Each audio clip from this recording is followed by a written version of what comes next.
When we're teaching pilots how to land an airplane, we often start by not teaching them how to land. Let me explain. We're flying at 3,500 feet above sea level, or about 1,000 feet off the ground, following that road straight below us. We're in cruise flight, about 2,400 RPM and 110 knots indicated airspeed.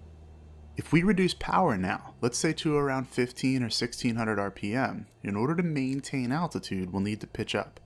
This causes us to trade airspeed for altitude. We slow down in order to maintain altitude.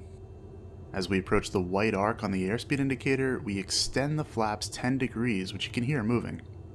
We'll then stop trying to maintain altitude and let the aircraft settle into a shallow descent.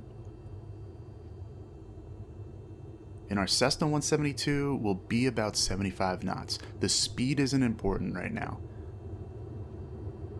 We can add progressively more flaps, and with full extension at 30 degrees, we're going to aim to fly the airplane at 60 knots.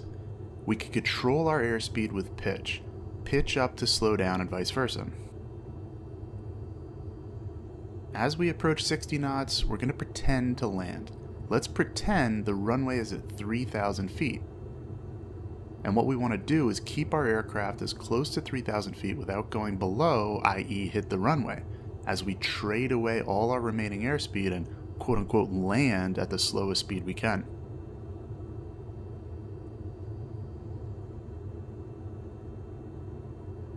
About 50 feet above our runway, we're going to cut our power to idle and slowly bring the nose up.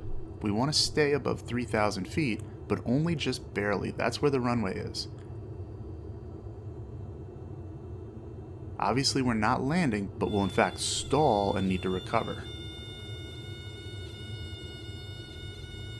But we've simulated touching down at the slowest airspeed we can. The game in landing then is to try to keep the aircraft off the ground at minimum height while slowing down as much as possible. You should be trying to actually not land for as long as you can manage it. Let's get ourselves on final and try it. We're at 60 knots with full flaps. Notice the two white lights on the VASI to the left of the runway, indicating we're higher than the normal glide slope.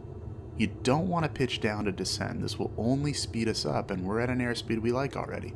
We'll reduce power to correct for this. Now, we don't need to pretend the runway is at a certain altitude. It's right in front of us. So don't look at the altimeter. Look at the runway. The only instrument we need is airspeed, which we'll try to keep at 60. Our eyes should be focused where our butts are moving towards, our aiming point, which is the beginning of those wide white stripes between the VASIs. Our feet are working hard here too, keeping that extended center line of the runway as if